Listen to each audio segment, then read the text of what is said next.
over the crowd.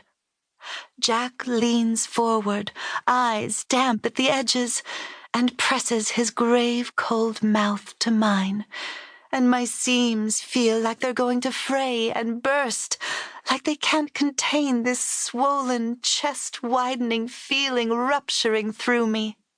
A feeling so strange and unknown and peculiar that it makes me dizzy, makes my head swim, my legs teeter. Jack and I are married. He wipes away the tears streaming down my cotton cheekbone to my chin and looks at me like his own chest is about to fracture. And for a moment, I'm certain they should just bury us both here at the center of the graveyard, married and died on the same day, unable to contain the unspeakable, awful, wondrous emotion breaking against our eyelids. The dreadful residents of Halloween Town applaud, tossing tiny dwarf spiders at our feet as we leave the cemetery, and the warmth in my chest feels like bats clamoring for a way out of my ribcage, trying to break me apart.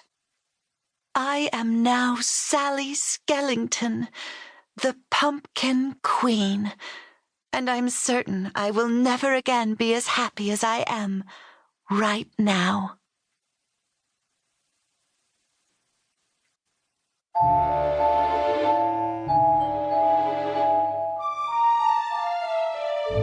Chapter 1. The evening skyline of Halloween Town is dotted with tiny pinholes of starlight, and across the town square, pumpkins glow a sinister copper orange. From Jack's house atop Skull Hill, the town looks different, draped in long, finger-like shadows.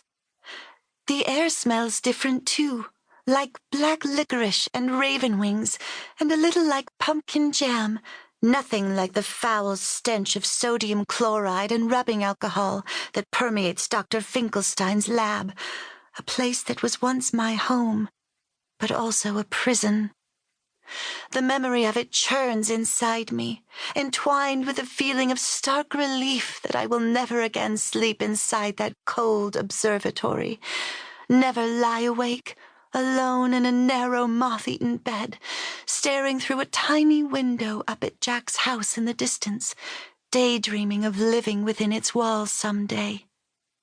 It feels like a fairy tale from one of those happily ever after books, where the princess storms the castle, slays a goblin dragon, and takes over the kingdom for herself.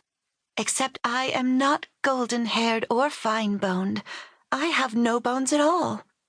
I am a rag doll who married a skeleton king. A rag doll who woke from the impossible daydream and found herself in her own heroine story, a tale whose ending hasn't yet been written, but instead is only just beginning. I leave the terrace overlooking the town and move back into the bedroom I now share with Jack, facing the tall, spiderweb-cracked mirror leaning against the slanted wall. I run my fingers through my hair, pulling it forward over my shoulder, the scarlet strands so coffin straight that they could never be coiled or coiffed or pinned up with bat bows. I press my palms against my patchwork dress, staring at my reflection in the glass.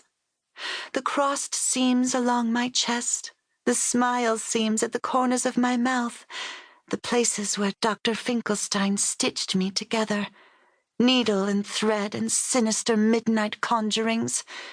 His creation, made in the dark, damp shadows of his lab.